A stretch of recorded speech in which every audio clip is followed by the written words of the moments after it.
Yo les bros, bienvenue sur Spatule Bro, je suis le chef et on se retrouve pour notre petite review hebdomadaire de la série HBO. J'ai essayé de la faire à l'anglaise, laisse tomber. The Last of Us, bien sûr, épisode 4, un épisode 4. Ah, plutôt pas mal encore une fois cette semaine, hein. Oui. Tu vois ce que je veux dire? C'est débile. Calmos les amis. Ah j'aime bien ça, ça c'est bon. C'est la manière la plus stylée de voler. C'est pas la Superman avec les bras devant, on s'en bat les couilles de ça. Tu fais oh.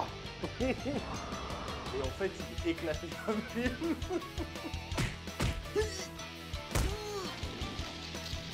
Je sais pas ce qui m'a pris là. Là j'ai craqué. Bon, encore une fois, l'épisode était très bien, un peu moins intense, en tout cas sur la durée, il était un peu moins intense et prenant que l'épisode précédent. D'ailleurs, je vais revenir un peu sur l'épisode précédent, là. J'ai eu des commentaires sous ma review qui m'ont un peu désappointé. J'ai envie de dire, oh chef, t'es devenu woke, t'as tourné ta veste, ou je sais pas quoi. Je fais, hé les gars, il y a un truc qu'il va falloir comprendre à un moment donné. Je suis pas fan de tout ce qui est wokerie, certes, mais ça veut pas dire que dès qu'il va y avoir des homosexuels quelque part, je vais pas regarder, je vais dire que c'est de la merde. Là, on est dans un autre registre totalement, là. Là, faut se calmer, les gens, là. Ça n'a rien à voir. Il faut pas faire de la parano non plus. Or, très certainement que la série a des velléités woke, très certainement. Mais ultimement, moi, tant que l'histoire qu'on me racontait bien, je m'en fous, en fait. Et c'est toujours ce que j'ai dit, et c'est toujours ce que j'ai défendu à travers mes différentes vidéos. Donc il faut arrêter la parano, il faut arrêter le délire, et puis il faut arrêter, je suis désolé de sortir ça, mais il y en a, ils ont carrément fait des commentaires vachement homophobes. Non, il n'y a pas de ça chez moi, je suis désolé. Ça non, l'épisode était une belle histoire, c'est tout. Après oui, on peut mettre et je le fais dans ma revue en plus, on peut mettre en question l'intérêt de raconter cette histoire-là à ce moment-là, alors qu'on n'a pas vraiment eu encore le temps de connaître Joël et Ellie. Oui, et j'en parle dans ma review d'ailleurs. Donc oui, l'épisode est critiquable, mais pas là-dessus. Là où il faut le critiquer pour des raisons purement artistiques, purement scénaristiques. Là, si tu pars sur de la critique qui est hors de ce truc-là, voilà, donc faut arrêter la débilité. Ça aurait été un homme et une femme l'histoire, elle aurait été tout aussi belle et je pense pas que les gens auraient gueulé pareil, tu vois. Donc il faut arrêter le délire à un moment donné. Voilà, bon bref, c'était le petit aparté, oui. Donc oui, un épisode un peu moins, je veux dire prenant, mais ça serait exagéré, un peu moins intense, dans le sens où on te raconte pas une histoire complète d'un coup, c'est très différent, même s'il y a son lot de scènes choc, bien sûr. J'ai bien aimé l'ambiance de l'épisode, où on voyait Billy et Joël... Ellie et Joël, pardon, un peu leur quotidien de vas-y on va camper, vas-y on fait à manger, ah, et pourquoi on fait pas de feu? Parce qu'on va attirer des gens et les gens c'est dangereux et tout, vas-y je siphonne des bagnoles. Il y a le côté vas-y vie quotidienne qui est sympathique pour installer une ambiance et pour faire qu'on soit un peu dans le quotidien des personnages. Donc ça j'ai trouvé ça intéressant. Évidemment là où il y a la partie la plus intéressante de l'épisode, c'est quand il tombe sur des pillards entre guillemets, ils sont attaqués, et ben Joël il sent le coup fourré tout de suite. Et là, il y a une scène où il les défonce, et il va se faire avoir par un gars qui est arrivé par derrière, et là, il y a Ellie qui sort son gun, et qui tire sur le gars, et là, on a la scène... Bon, déjà, tu te dis, merde, c'est une gamine qui est obligée de buter un gars, tu dis, c'est chaud, sauf que le gars n'est pas mort, et là, le gars, il fait, non, mais c'est bon, on fait la paix, maman. La scène est un peu dure, quand même. Je me suis dit, waouh, c'est chaud. En plus, ça dure longtemps. Hein. Et là, vas-y, non, je te donne mon couteau, vas-y, me tue pas, je sens plus mes jambes, je vais aller voir ma mère, laissez-moi tranquille. Ça monte un peu, il y a un côté misérabiliste, un côté...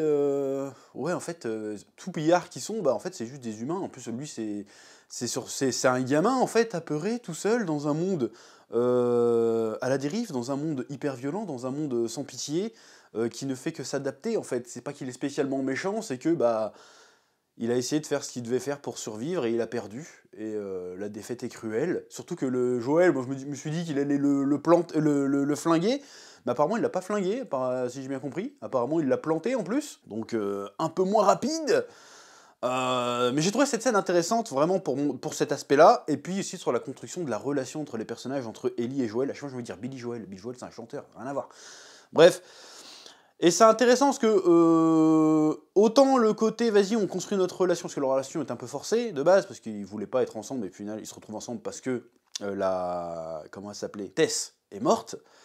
Mais là, il est, comment dire, comment dire, Ellie avait un espèce de, un tout petit sentiment de culpabilité, même si elle disait que non, c'est pas peine de me reprocher la mort de Tess, j'y suis pour rien.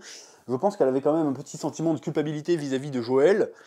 Et du coup, c'est pour ça qu'il était un petit peu plus distant. Et là, en fait, maintenant, ça s'est un petit peu inversé. C'est Joël, ils se sont coupables que Ellie est obligée de tirer sur quelqu'un. Et du coup, il éprouve une émotion sincère envers elle. Genre, il est vraiment désolé. Et du coup, il se sent un petit peu redevable parce qu'ils se sont coupables. Et du coup, bah, en faisant ça, bah, il se rapproche un petit peu. Voilà. Et j'ai trouvé ça plutôt bien fait avec subtilité, leur relation avance, même le côté, vas-y, je raconte des blagues tout du long, malgré qui contrastent totalement avec leur univers, tu vois, vas-y, je sais plus c'est quoi les blagues à la con, là, c'est quoi, j'ai oublié, tu vois, c'est quoi un fou avec une mitraillette dans un champ de blé, un serial killer, waouh, un livre de blagues carambar. Voilà, c'est pas drôle à la base, mais dans le contexte, tu te dis, ah ouais, quand même, ils oublient pas de rigoler, la vie n'est pas que survie et violence. Évidemment, il y a survie, violence, tragédie qui est tout autour, mais au milieu de ça, on peut quand même trouver des petits moments de lumière, des petits moments d'espoir. Et ça, c'est beau. Oui. Nous avons aussi l'introduction d'une nouvelle menace. Bon alors jusqu'à présent, on n'a pas trop vu de menaces désinfectées pour le coup. C'est vraiment un peu genre Walking Dead. Quoique Walking Dead, la première saison, la menace, les premières saisons, c'était vraiment les infectés. Et après, c'était plus les gens qui avaient survécu. Là, j'ai l'impression qu'on est directement aux gens qui ont survécu. On découvre une nouvelle faction, a priori. Nous avons la faction de la Fedra, qui est un peu le gouvernement. Nous avons les Lucioles, qui étaient un peu les rebelles, qui menaient une espèce de guerre civile contre le gouvernement. Et là, on découvre une nouvelle faction, qui a l'air de s'appeler le Peuple, ou les gens, si j'ai bien compris, qui est commandée par Catherine. Catherine, qui est une actrice que j'avais pas vue depuis longtemps, parce qu'elle jouait Rose dans Mon Oncle Charlie. Et il se trouve que j'ai recommencé à regarder Mon Oncle Charlie chez moi, comme ça. Et du coup, je me fais, oh, les étoiles s'alignent. Bon, elle a vieilli sa mère, hein, quand même.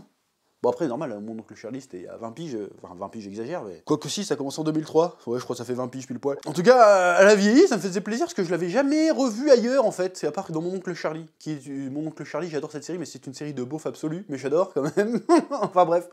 On en parlera peut-être un autre jour dans une autre vidéo de Mon Oncle Charlie. Qui est donc, a priori, il recherche un certain Henri, qui apparemment était un collabo de la Fedra, et qui dénonçait ses camarades. Mais il est dénoncé pourquoi? Il est dénoncé parce que c'est des Lucioles, il est dénoncé parce qu'il faisait du trafic, il est dénoncé pour quelle raison? Ça, on sait pas trop. Moi, apparemment, c'est les peuples qui ont réussi à chasser la Fedra de la zone de quarantaine en a priori les butant, et puis du coup, ils font une chasse aux traîtres. On sait pas trop exactement dans quel but, a priori. On sait pas trop exactement ce qui s'est passé. Bon, la meuf a dit que oui, son frère s'est fait tabasser dans une cellule. Donc est-ce qu'elle est juste motivée par la vengeance, ou le fait de trouver Henri, ça va les aider à faire quelque chose, à accomplir quelque chose? C'est la question que je me pose. En tout cas, on voit bien que qu'ils sont pas là pour déconner, qu'ils sont un peu violents, qu'ils sont un peu déter. Et il y a aussi le mystère du gars qui arrive et qui fait on vient voir dans le sous-sol, et tu vois tout le fond de l'immeuble qui est tout craquelé et qui commence à bouger. Alors qu'est-ce que c'est? C'est certainement les champignons qui se repointent. Mais pourquoi? Alors c'est peut-être une créature ou un truc qu'on voit dans les jeux. Comme je vous l'ai déjà dit, je n'ai jamais joué au jeu. J'ai entendu parler vaguement, mais c'est tout. Qu'est-ce que c'est? C'est un nid d'infectés qui ressort à travers le bitume. Qu'est-ce qui se passe? La question reste entière. Dans l'épisode, on en apprend un peu plus aussi sur le passé de Joël, qui jusqu'ici était un petit peu sombre, flou. Alors on savait évidemment ce qu'il faisait la nuit où l'émergence a eu lieu, on va appeler ça comme ça. On sait comment il a perdu sa fille, mais de ce point-là à 20 ans plus tard, on n'avait à peu près aucune idée de ce qui avait bien pu se passer. Et il nous a raconté qu'il a, en fait, c'était son frère qui était un ancien Marines, en tout cas qui est un ancien soldat, en tout cas, qui a participé à la Seconde Guerre du Golfe, Seconde Guerre en Irak, et qui, à son retour, voulait continuer à s'engager, à essayer de sauver le monde, d'être quelqu'un. Et donc ils ont monté un groupe plus ou moins de survivants avec son frère, avec Tess, avec d'autres personnes. Et ensemble, ils faisaient un peu les 400 coups, bah, ils survivaient. Donc c'est-à-dire qu'ils ont aussi fait des dingueries, hein, on l'apprend aussi dans l'épisode, parce que à un moment donné, il y a Ellie qui lui fait « Ouais, mais comment t'as su qu'il était pas vraiment blessé et que c'était un piège ?» Et il fait « Bon, j'ai pas toujours été du bon côté. » Voilà, donc t'as compris qu'à un moment donné, les gars ont fait des dingueries, ont fait un peu de sale. Mais est-ce qu'on peut leur en vouloir? J'ai envie de te dire, c'est difficile de rester dans un monde aussi dur, aussi terrible. C'est très très dur de rester 100% moral, c'est impossible en fait. Donc il faut faire ce qu'il faut pour survivre. Et on voit bien que le gars, ça le travaille. Il est pas bien vis-à-vis de ça. Tu sens qu'il en a un peu ras le cul. D'ailleurs, il balance son âge, il a 56 ans. Et ben il les fait pas. Il est bien conservé, hein, pour un monde où il n'y a rien à bouffer où c'est la merde, il est plutôt bien conservé, le bougre. Donc on apprend ça, et on apprend que quelques années après, son frère a décidé de s'engager chez les Lucioles, parce qu'il a rencontré la Marlène. La Marlène, c'est la Renoir qu'on a vu dans le premier épisode, il me semble. Et du coup, voilà, il va pour le chercher, et on explique un peu son background. Alors le background d'Ellie est un peu flou encore aussi, j'imagine qu'on va découvrir des choses sur elle. À un moment donné, il lui demande d'ailleurs, oui, comment ça se fait que tu dis que c'était pas la première fois que tu blessais quelqu'un? Et elle veut pas répondre. Alors, est-ce qu'elle faisait référence à l'épisode d'avant où elle a poignardé dans le crâne un claqueur, ou je sais pas comment ça s'appelle, un zombie champignon?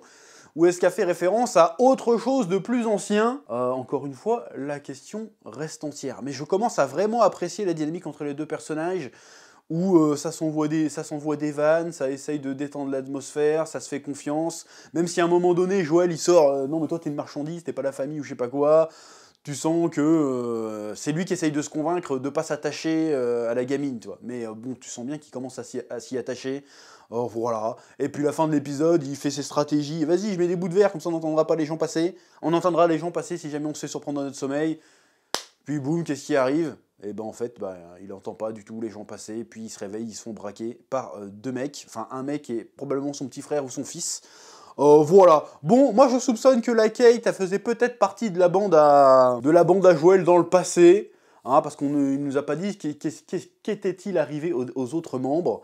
Voilà, donc je pense qu'à un moment donné, ils vont se faire capturer, il va y avoir confrontation, et ils vont être sauvés parce qu'il va y avoir une méga invasion de zombies champignons, et puis voilà. Ah, bon, ça reste quand même assez classique dans l'ensemble, hein, le déroulement de l'histoire pour le moment, mais encore une fois, originalité n'est pas synonyme de qualité, et pour le coup, c'est bien raconté, les personnages fonctionnent, les acteurs ont l'air de fonctionner aussi. Encore une fois, je connais pas du tout le jeu, mais moi, de ce que je vois des acteurs, ça marche plutôt bien, il y a une bonne alchimie.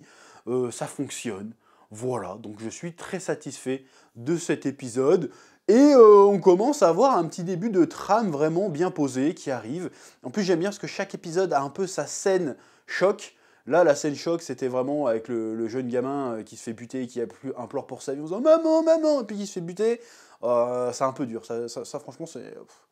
J'étais pas bien devant cette scène. Et pourtant j'en ai vu, hein, mais j'étais quand même « Oh c'est chaud, c'est chaud !» Et tu te dis « Ouais mais... » Dans la même situation, tu ferais pareil, ça se trouve, tu fais genre, ouais, t'es solide, mais vas-y, ça se trouve, tu ferais, non, me tuez pas, je suis empathique, je suis trop empathique, faut que j'arrête. En même temps, c'est le lot de tous les artistes, j'ai envie de te dire. Oui, je suis un artiste, oui. Bref, c'est tout ce que j'ai à dire sur cet épisode d'aujourd'hui de The Last of Us. J'ai kiffé, comme d'habitude. Je te laisse le temps de mettre un petit pouce bleu si tu as aimé cette vidéo, de mettre un petit commentaire, ne serait-ce que pour aider au référencement de la chaîne et de la vidéo, ça fait très plaisir et c'est très efficace.